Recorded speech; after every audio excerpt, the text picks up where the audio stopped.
is the excretion in other organisms. Excretion in other organisms, and so many organisms are there, groups here. That starts from the protozoa and ends with the mammals, right? And protozoa organisms, the excretion process occurs through the process of diffusion. But diffusion in the sense of usually these unicellular organisms are excreting the waste materials through the body surface.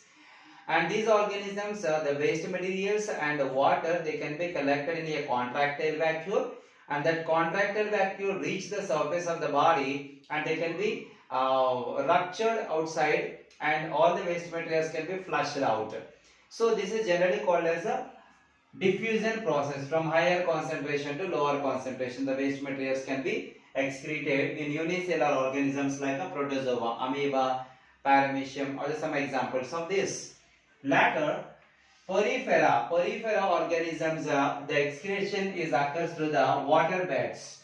The water bed system is the system which can excrete the waste materials, and there is no special kind of excretory system. Along with water, the waste material will be coming out of the body.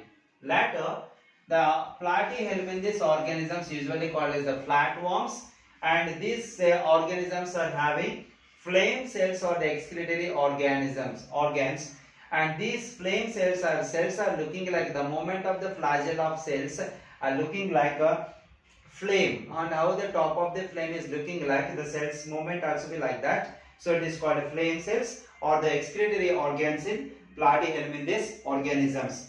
Later, the nematoda or nematohelminthes, these organisms are having the Renneti cells as the excretory organs, Renneti cells. Later, the Annelida group. Annelida, best example, earthworms and leech are the examples of Annelida. And those organisms are having the excretory organ as a nephridia. Nephridia, we can call it as a primary kidney itself. Later, arthropoda means jointed legged animals. All insects comes under the arthropoda group. This is the largest group in the animal kingdom.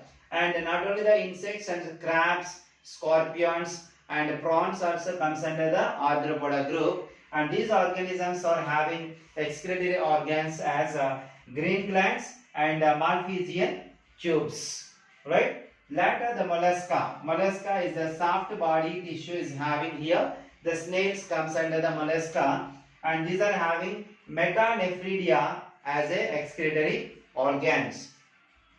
Later, echinodermata. Echinodermata means echinos means spines on the body. Derma means skin. Over the skin we can find spines.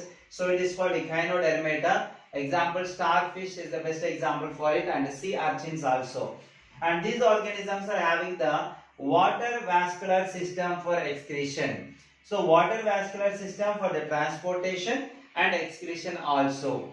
Later, the reptiles, apes and mammals and higher organisms are having the kidney for the excretion of waste materials. And this is regarding the excretion of other organisms.